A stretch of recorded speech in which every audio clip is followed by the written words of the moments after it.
যে পরিমাণ আমরা দেখছি সামাজিক অবক্ষয় হচ্ছে এবং ড্রাগ এবং মাদকের কারণে এটা আসলে একটা লং টার্ম এফেক্ট পড়ে যাচ্ছে। এটা আসলে অনলাইন যে সফিস্টিকেটেড টেকনোলজিস সারা বিশ্বে আমরা দেখছি। কিছুদিন আগে CNN একটা রিপোর্ট এসেছিল, পরে আমি বলবো যে আমি মানে কোর থেকে আমার নাড়া দিয়েছে। মানে ছিল এটা আপনার অনলাইন রেপ একাডেমি।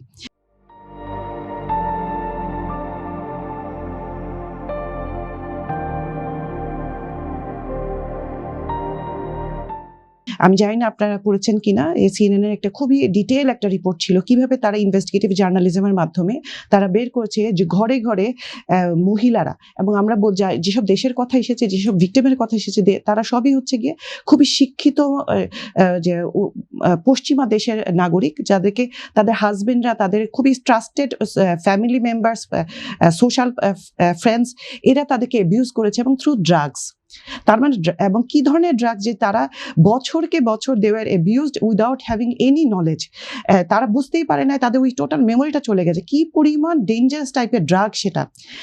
এটা পড়ার পর আমার মনে হয়েছে যে এইটা পশ্চিমা দেশে যদি এত প্রযুক্তিগত উৎকর্ষতা থাকার পরেও এইসব জিনিস আনডিটেক্টেড থেকে যায় এবং এইটার কোনো সলিউশন দেওয়া সম্ভব হয় না, ওরা দেশ তাদের প্রোটেক্ট না করতে পারে, আমাদের দেশের মতো দেশে এই ড্রাগগুলো আসে যদি, সেক্ষেত্রে আমরা কিভাবে এটাকে মোকাবেলা করব। এবং সো এখন কথা হচ্ছে এইটা আমাদের বুঝতে হবে যে AI এর যুগে এসে সাইবার ক্রিমিনালস যারা, আপা বলছেন যে আইডেন্টিফিকেশনের কথা, স্ট্রিক্ট রেগুলেশনের কথা, আমাদেরকে খুব বেশি ফাস্ট আগাতে হবে।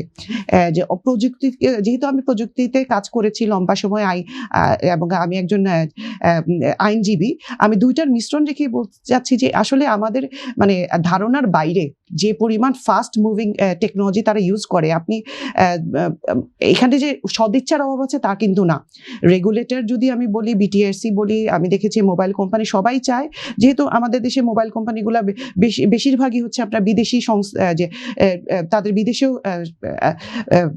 ব্যবসা আছে, তারা বিদেশি শেয়ার হোল্ডারের প্রতিষ্ঠিত কোম্পানি বাংলাদেশে, তাদের কিন্তু ইন্টারন্যাশনাল পলিসির আন্ডারে তারা চায় যে এই ধরনের কাজগুলোকে স্টপ করার। কিন্তু আনফর্চুনেটলি দেখা যায় যে এত দ্রুত গতিতে এই জিনিসগুলো চেঞ্জ হতে থাকে। আমাদের ল এনফোর্সিং এজেন্সি এদেরকে আর অনেক ইকুইপড হতে হবে যাতে করে ইমিডিয়েট ট্র্যাকিং করা সম্ভব হয়।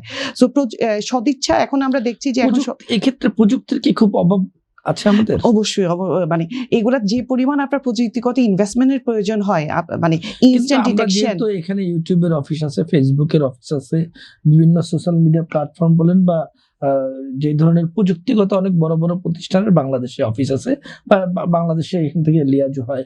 এখানে যেহেতু বৈধ চ্যানেলে তারা টাকাও নেয়, হ্যাঁ, সেক্ষেত্রে তাদের সঙ্গে আর কি এক ধরনের আলোচনা করে কি এগুলো সমাধান করার সুযোগ? অবশ্যই আমাদেরকে এই ইন্টারন্যাশনাল কোঅপারেশনটা বাড়াতে হবে।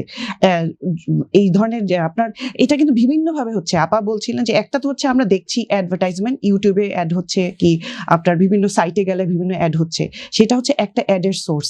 দেন পেমেন্টটা কিন্তু হচ্ছে যে আপা বলছেন মোবাইল ফিনান্সিয়াল সিস্টেমের মাধ্যমে। টাকাটা কিন্তু আমরা ইন্টারন্যাশনাল কোনো কার্ডের মাধ্যমে পেমেন্ট করছি না। আমাদের যে গ্রামের যে গরিব মানুষটা, সে না বুঝে না জেনে যে টাকাটা ইনভেস্ট করছে, সে কিন্তু একটা দেখা যাচ্ছে বিকাশ, নগদ, রকেট এই টাইপের যে মিডিয়ামের থ্রুতে তারা দিচ্ছে। সো এইখানটাতেও আমাদেরকে আর অবশ্যই এখানে আপনার হচ্ছে একটা হচ্ছে ইন্টারন্যাশনাল কোঅপারেশন বাড়ানো, আরেকটা হচ্ছে আমি বলছি যে ওই বিজ্ঞাপনটা আর কি বন্ধ করা কি খুব কঠিন কাজ? ডিটেকশনটা অবশ্যই আমাদেরকে মানে জয়েন্টলি কাজ করতে হবে, ওরা রেগুলার চেঞ্জ করতে থাকে। এগুলো হচ্ছে ইন্টারনেটের এই গেটওয়ে গুলো তো ইউজ করি হচ্ছে, সেই ক্ষেত্রে কি তো কঠিন কাজ হওয়ার কথা না? এটা রেগুলারলি চেঞ্জ হতে থাকে কিনা না, সরকারের সদিচ্ছার অবশ্যই অভাব নাই, কিন্তু এটা না কনস্ট্যান্টলি আপডেট হতে থাকে ওদের লোকেশন গুলা। সো অবশ্যই আমাদেরকে ইউটিউবকে মানে যারা এইসব সাইট গুলাতে গেলে দেখা যায়, তাদেরকে আমাদের আরো ইন্টারন্যাশনাল কোঅপারেশন বাড়াতে হবে, তাদের সাথে কাজ করতে হবে। তাহলে আমার ধারণা এটাকে আমরা ওই বিজ্ঞাপন যেটা প্রচার হচ্ছে সেটাকে কন্ট্রোলের মধ্যে আনা সম্ভব।